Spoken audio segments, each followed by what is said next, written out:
Rectifier एक ऐसा device जो एसी को डीसी में कन्वर्ट करता है। अगर वह हाफ साइकिल ऑफ एसी को डीसी में कन्वर्ट करे तो उसे हम हाफ वेव रेक्टिफायर कहेंगे।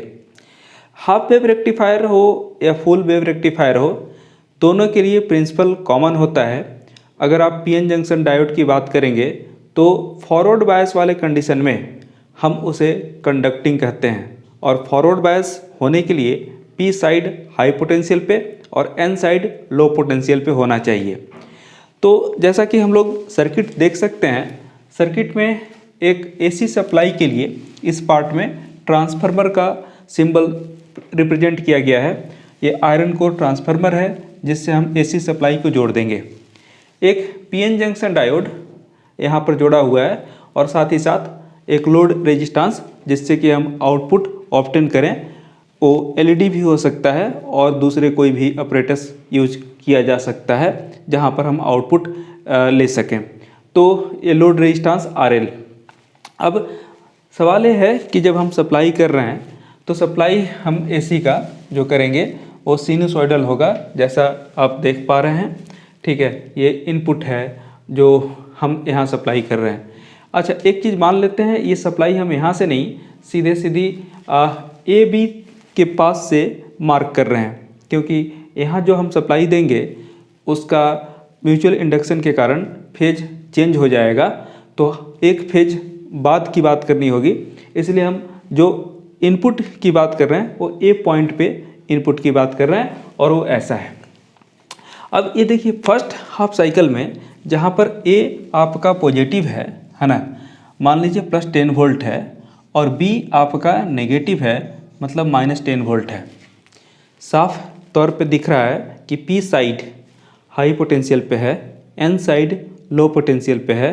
PN junction diode forward bias होगा, और अगर PN junction diode forward bias है तो वैसे केस में आपको आउटपुट मिलेगा और लोड रेजिस्टेंस से एक करंट पास होगा इस तरह से।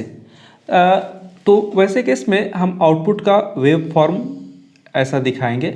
इनपुट में जब वेरिएशन होगा तो ऑब्वियस है कि आउटपुट के वैल्यू में भी वेरिएशन होगा, और ये हमने दिखा लिया। नेक्स्ट साइकिल की बात करें, जब पोलरिटी चेंज होती है एसी की, आपको मालूम है कि हर हाफ साइकिल के बाद पोलरिटी चेंज होगी।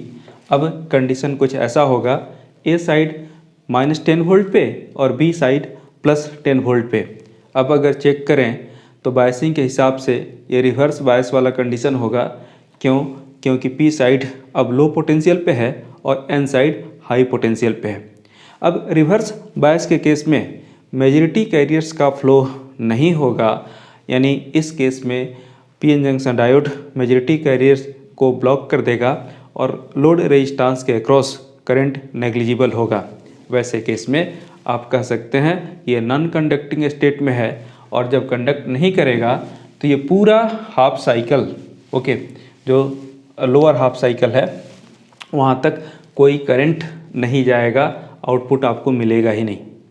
फिर नेक्स्ट जब हम बात करेंगे, जब ये पॉजिटिव और ये नेगेटिव वापस हो जाएगा, यानी इस वाले साइकिल की बात कर रहे हैं।